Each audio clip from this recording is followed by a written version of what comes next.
일상생활을 하다가 타인에게 피해를 입히는 경우가 생깁니다. 대표적으로 자전거나 킥보드를 타다가 사람과 부딪히기도 하고 다투던 중 상대방을 폭행해서 피해를 입히기도 하겠죠. 이러한 경우 피해 금액을 배상해야 되는데 도대체 적정 피해 금액이 얼마일까요? 피해자가 5천만 원을 달라고 하면 그게 맞는지 틀리는지 알 수가 없어서 난감해 하시곤 합니다.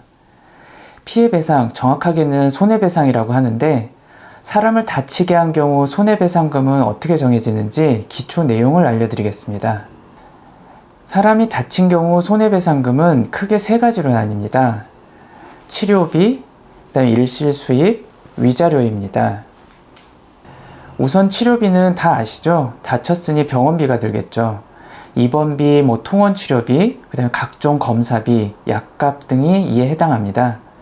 치료비 중에는 향후치료비도 포함이 되는데 이 향후치료비는 의사가 작성해준 향후치료비 내역서를 기초로 하게 된다는 점 기억해 주십시오. 두 번째, 일실수입인데요. 단어가 좀 생소하시죠? 일실수입은 피해자가 다쳐서 일을 하지 못한 것에 대한 배상이라고 생각하시면 됩니다. 대표적으로 입원한 기간에는 일을 못하니까 그 기간 동안의 수입 상당액을 물어줘야겠죠. 그리고 이건 그 사람의 직업에 따라서 금액 차이가 크게 날 겁니다.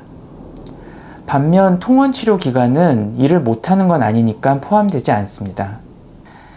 그리고 다쳐서 장애가 발생했다면 그 장애 정도에 비례해서 그 사람의 수입을 배상해줘야 합니다.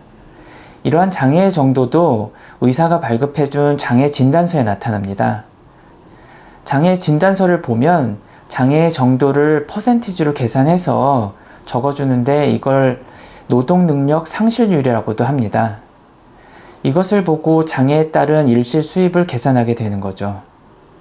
흔히 후유증을 많이 이야기하는데 법적으로 손해배상을 해줄 때는 앞서 말씀드린 향후치료비 내역서나 장애 진단서를 가지고 판단하게 됩니다.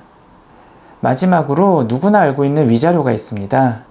피해자가 배상금을 부를 땐 대부분 이 위자료를 터무니없이 높여서 말하는 경우가 많습니다. 실제로 자신이 입은 피해로 인한 고통, 불편함, 놀람, 그리고 주변 가족들이 겪는 어려움, 그 사건으로 인한 트라우마 등등이 모두 위자료에 반영이 됩니다. 그런데 법원에서 인정해주는 위자료는 매우 적습니다. 사람이 교통사고로 사망한 경우에도 1억 원 정도밖에 되지 않으니까요.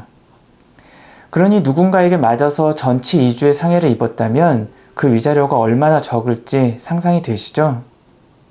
지금까지 제가 말씀드린 세 가지를 기준으로 삼아서 피해자와 배상금 합의를 하실 때 또는 가해자에게 배상금을 제한할 때 참고해 보시기 바랍니다.